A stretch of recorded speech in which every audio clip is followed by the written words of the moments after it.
So the Unitarians and the Universalists joined hands and joined organizations and merged back in the 1960s, and they established the principles, all but one of them, that we have been working through for a long time. And then it became clear that those principles were not enough, because there were other things that were part of and at the core of it, and that the principles were based on, that wanted to be clarified. So in the 80s, through this democratic process that takes a couple of years, the various congregations of the Unitarian-Universalist Association came together and said, we adopt these sources, or we acknowledge these sources of our spiritual tradition.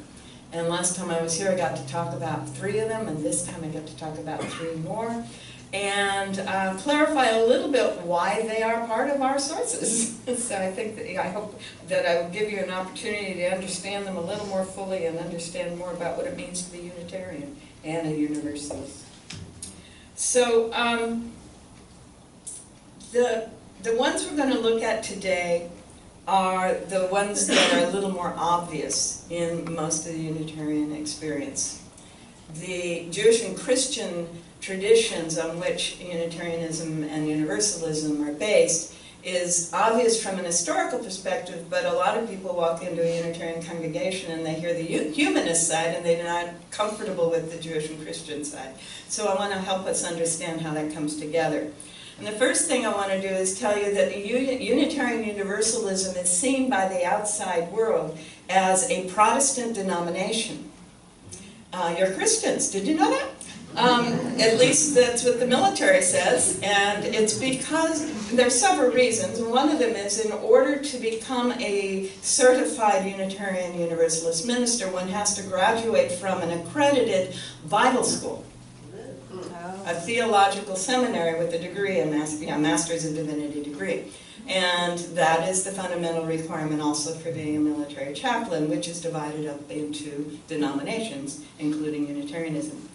Another reason, or another piece of why people think of this organization as Christian is because we use the word worship and we use the word church. If we're not a fellowship, we're a church. And those are both very much tied to the Judeo-Christian world. The word kirk, or church, is very Christian. And one day I'm actually going to chase down what Jesus really said about Peter. Upon this rock I'm going to build my what? In Aramaic. And then the third piece is that the 2 branches of the theological basis were Christian branches. Universalism is as old as Christianity. The idea of hell does not exist in Universalism. There is no way that the loving creator of all that is would consign its creations to everlasting separation. It's not happening. Okay, so that's the essence of Universalism. And Unitarianism is when a Spanish monk, Miguel Cervantes, discovered that the Bible in no way says that God has 3 aspects. That it's not a trinity, it's a unity. Okay? And in the Jewish tradition, that's very clear. You know, in the Shema Yisrael, you know, the Lord your God is one. Hear, O Israel, the Lord our God is one. All right? And we'll see that throughout. Now, the other piece that we need to look at is the relationship between Christianity and Judaism.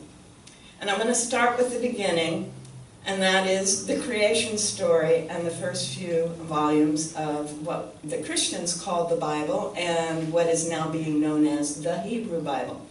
The Old Testament of the Christian Bible is made up of 2 pieces of the Hebrew Scriptures. And the first one is Torah, and that's the first 5 books of what is called the Old Testament of Christian tradition. And Torah is the story of creation. It's the story of humanity discovering and beginning to build a relationship with divinity, and it is the beginnings of the law. We get the first 613 laws. out of 20,000 that are later developed in Torah. Okay, the first 10 commandments, and from that, as you go into Leviticus and into Deuteronomy and Numbers, you get the rest of the 613. Torah is a real gift, because what it is in some understandings is not so much do this or I will punish you, as when you're focused on me, this is how life is going to happen.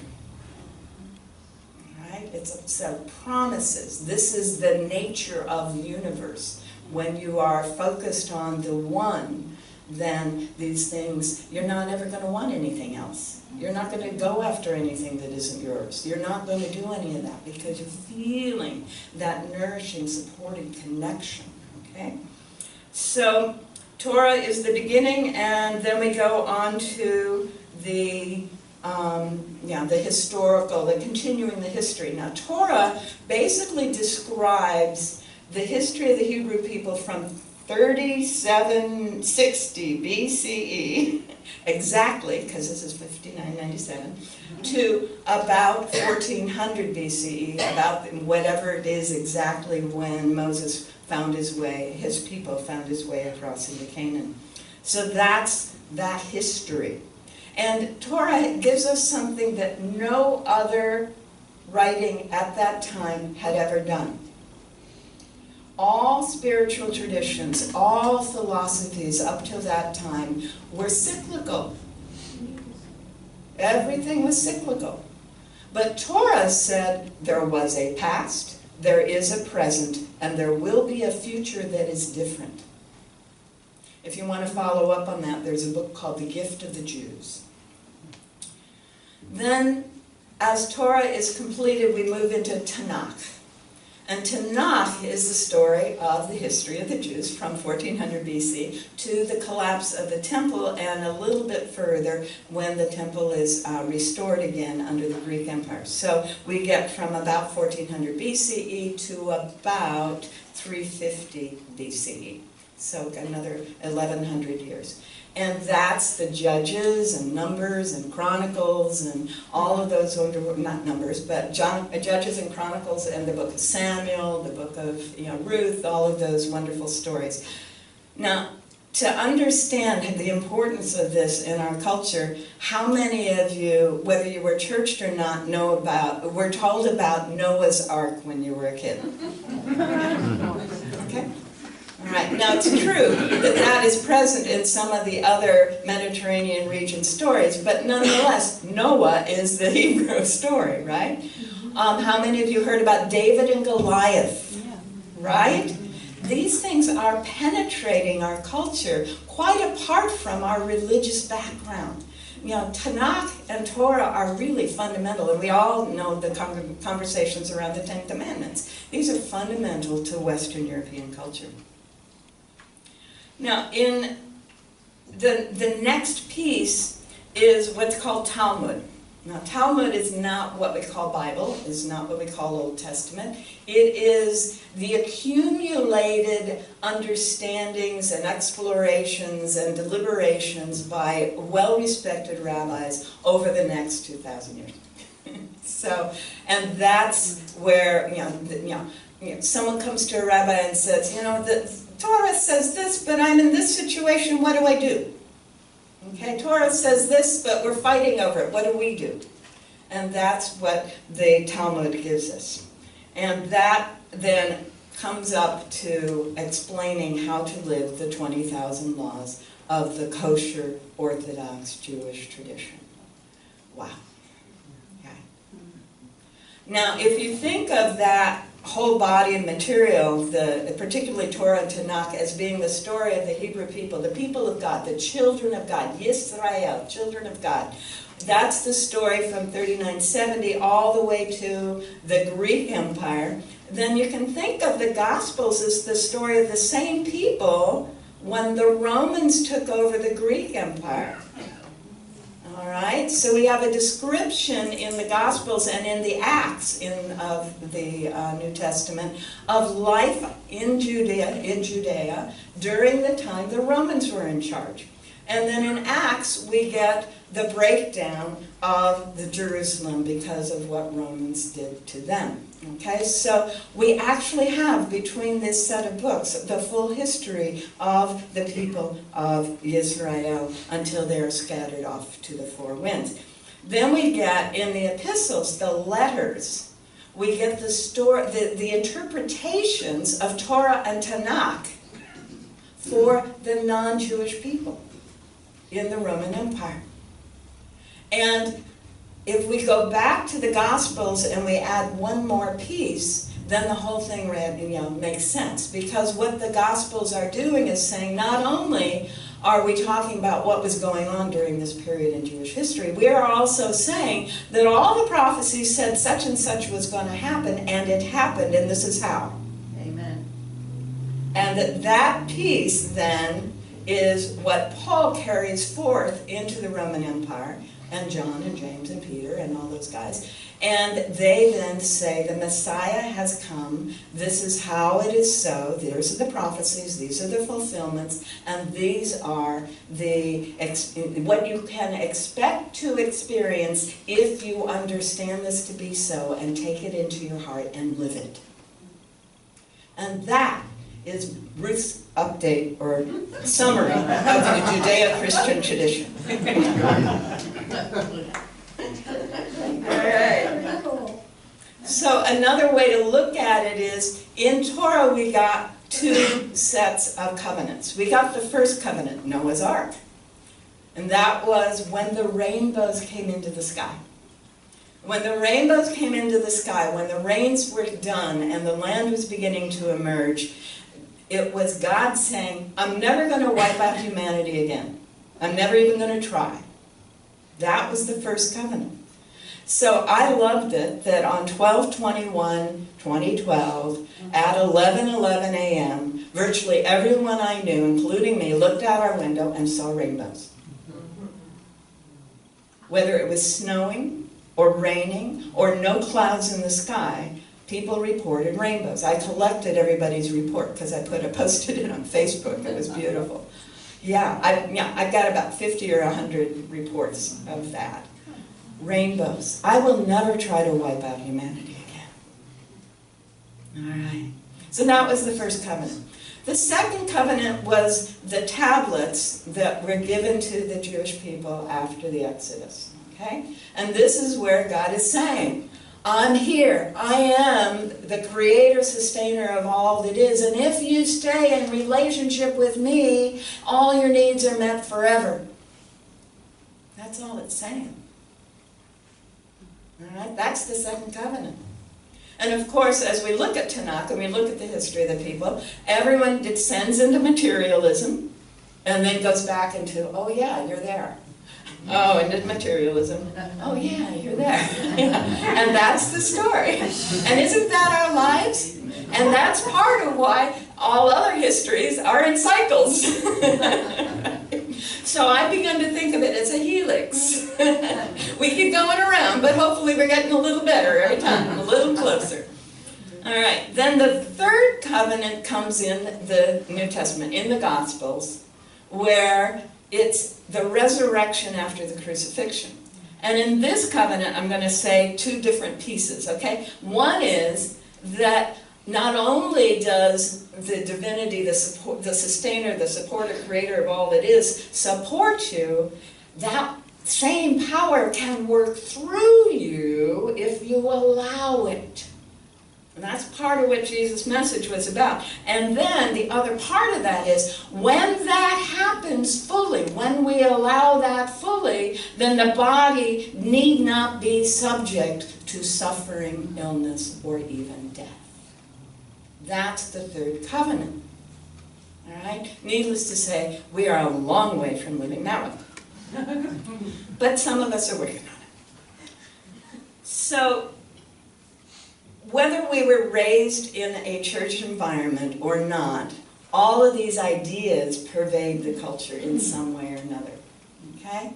And when someone is coming up to you and they're just so concerned for your soul because you haven't accepted the Lord Jesus, you say, thank you for loving me. Because that's their understanding of what it takes to fulfill these covenants. That's all they know. That's the only way they can phrase it. But what they are saying is, I love you, and I want you to be well and whole forever. Right? And that way of saying it is what they were taught. Now, if someone comes up to you and says, you know, that there is no Messiah and there never could be a Messiah, but, you know, if you live a good life, all is well, say thank you for loving me. Because they're saying the only thing they know. And they're coming from the humanist teachings. Now, when I was growing up, my grandmother used to say that Jesus Christ was the greatest humanist that ever walked the earth. I thought that was pretty wonderful, and that's what I grew up with, and so, yeah, that's how it was. Imagine my surprise when in the 80s someone was absolutely appalled that I would suggest that Jesus was a humanist. Really? I thought a humanist was someone who took, you know, is concerned about and sees the value in humanity. Well, along about 1933, a bunch of philosophers, including John Dewey, got together. It was 36 guys, and they wrote what they called the Humanist Manifesto. And they set out in explicit terms to create a new religion that was not based on supernatural revelation, but was based only on science. So another word for this, the humanism they were declaring, was scienceism. Well, I discovered that when I started exploring all this in the 80s, and I was literally kind of sick to my stomach, because it was so limiting. What they said in the 30s was so limiting. It said that all that ever could exist is chemical and biological. And since I have been having precognitive dreams since I was 6, I knew that couldn't be true, right? We've all had deja vu, and sometimes you can remember the dream that was actually what you had experienced before. That's what I'm talking about, okay? And, you know, I'd had a lot of telepathic kinds of experiences, and I had seen energy and felt energy even in the 70s and 80s, right? And I'm going, how could anyone do that to us? Well, apparently some of the humanists thought that too, because along about the 80s, they started rewriting that 1930s manifesto. And if that's not going to work for those of you who have, okay. We want the air to move, but we don't want the flashing lights, so it's this balance. All right. So in the 80s, they rewrote it. And in the last decade, they rewrote it again. So the Humanist Manifesto refers to humanism as a religious movement. Only scientific inquiry based on physical experience is a valid form of knowledge, and human experience is defined by and limited to biology and chemistry. What happened in the 60s was a lot of people discovered this and went, yeah, that's how it is. I can't see or taste or smell God, therefore God does not exist. And I'm mad at him anyway. So a lot of people accepted that, and then that began to be made aware to a larger public, and the larger public, Christians who were afraid for their beloved people's souls, when you're trying to create a religion called secular humanism, you're destroying the possibility of people's eternal souls connecting with their divine source. And so they went into great fear. And this is the religious right movement we saw emerge in the early 90s, and Newt Gingrich was the #1 voice of that. Was the fear of what that manifesto was going to do to people's eternal souls. Does that make sense? Yeah. Oh, good. All right. It doesn't. I understand. We can see the logic of it, but yeah. So the new one is not nearly as we're creating a new religion and it's got to be science, but it is still a little bit like that. They're not quite so hard on things. And they end the manifesto with a statement that I think we could all agree with, because this is what humanism, to me, is about. Humanists are concerned for the well-being of all, are committed to diversity, and respect those offering differing yet humane views. We work to uphold the equal enjoyment of human rights and civil liberties in an open, secular society and maintain it is a civic duty to participate in the democratic process and a planetary duty to protect nature's integrity, diversity, and beauty in a secure, sustainable manner. I'm home again. Right? That feels like something I can relate to. And I think that is the essence of the humanist teachings that have been integrated into this movement we call Unitarian-Universalism. The third principle, or the third source, not principle, the third source, which actually led to the last principle in the Unitarian Universalist tradition, is the earth-centered traditions, understanding and accepting and appreciating them. And the last principle, you may recall, is respect for the interconnected web of life, of which we are a part. And both this source and that principle were adopted in the late 80s and the early 90s. So 95 is the final revision of the principles and the sources. And that's because the World Conference, the UN Conference on the Environment in 1992 in Sao Paulo, and some of you may remember this event. All the governments and the NGOs were coming together and they were going to start making a plan so that we would not be destroying the earth any longer. And some of you may also recall that the indigenous peoples organizations were deliberately excluded from that meeting. Now, the assumption was there was no way these primitive people from these outback countries could have any power or understanding.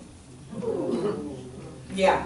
And I think people got a big wake-up call because the indigenous peoples and a few supporters managed to create a parallel conference in Sao Paulo and send runners over to the main conference to give them some heads-ups, which was wonderful. And the other part of that I am so pleased and happy about, it got them talking to each other. Okay, so people from hidden away valley tribes in such and such a place were talking to mountain tribes over there, and they saw what they had in common, and they could feel and find that deep place of commonality and understanding. And that's because the traditions actually allow for that and help that.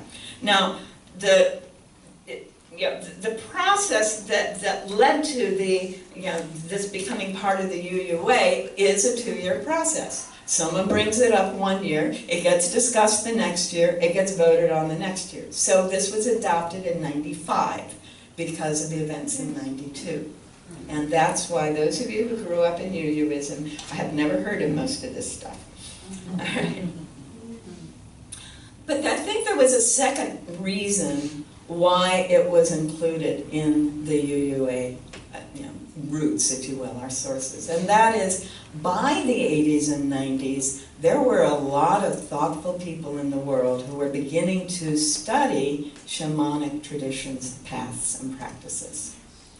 A lot of them. And if we look at the history, you can think of Carlos Castaneda in the 60s and 70s, people waking up to what he was teaching. And then in the 80s, we get Lynn Andrews, Sun Bear, we get Michael Harner with their guidelines and teachings, and a lot of people here have followed some of those. And then in the late 90s into the 2000s, we got Alberto Villoldo. And all the way through this, we get the re-emergence of what is often called neo-paganism, the Celtic traditions, the underlying traditions from before the times the Roman Catholic Church took over. So more and more people in the world were seeing the value and the power of these teachings and these processes, and I think that contributed to Unitarianism saying, hey, we can't leave this stuff out of our process.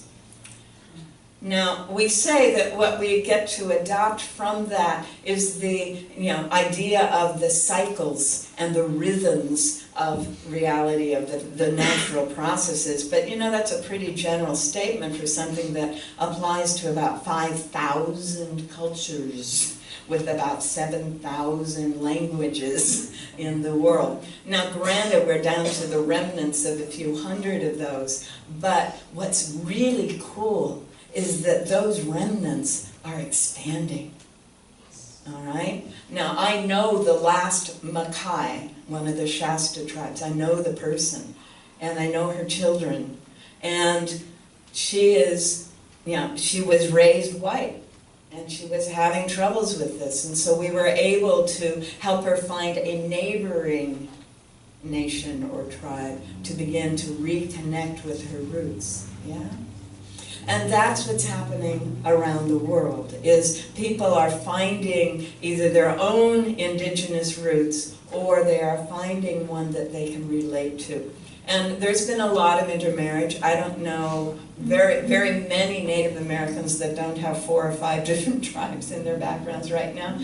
But that is beginning to allow them to kind of pick and choose what works best in the 21st century from what my family was doing in the 1800s, 1500s, and before. So we're beginning to see the emergence of a, kind of a new hybrid indigenous tradition. I hear of people in the coast doing sweats, and I go, that's a Plains tradition, but okay, we'll do that, and that kind of thing. But the consistencies across all of them, it doesn't matter which earth-centered or indigenous. Now, indigenous means I identify myself with this piece of land. That is who and what I am. My roots are in the land as much as in my family. Okay? We don't have much of that in Western culture. But in that world, what we have are daily activities designed to sustain the well-being of every individual, the community, and the environment in which they live. Daily activities, every day, designed to sustain well-being. Woo! And we have explanations of experiences that are couched in ancient stories. Okay, so I've got a 2-year-old, and we're shelling peas, and I tell a story that is an explanation of life experience, right? Or as a grandparent, I may have a young woman who is beginning to enter into her menses, and so I tell her stories of other young women and their developmental processes. Yeah. So ancient stories become the means for illustrating our deeper understandings of the natural processes, but also of the social psychology, actually the personal psychology and the social psychology of people growing up and becoming who they can become in relationship to others. And so these are some of the things we're drawing on when we say that we're drawing on this source that is earth-centered traditions. And one of the things that I love is that I'm coming right back around to Torah. Because a lot of Torah is those ancient stories of the indigenous people of that region who were explaining natural processes, personal psychology, and social psychology, and also explaining these experiences they were having that were so far beyond anything they could really accurately describe. And so they made stories to help us get in touch with that. And so when we say we draw on all of these sources, what we're really saying is we're drawing on the history of humanity.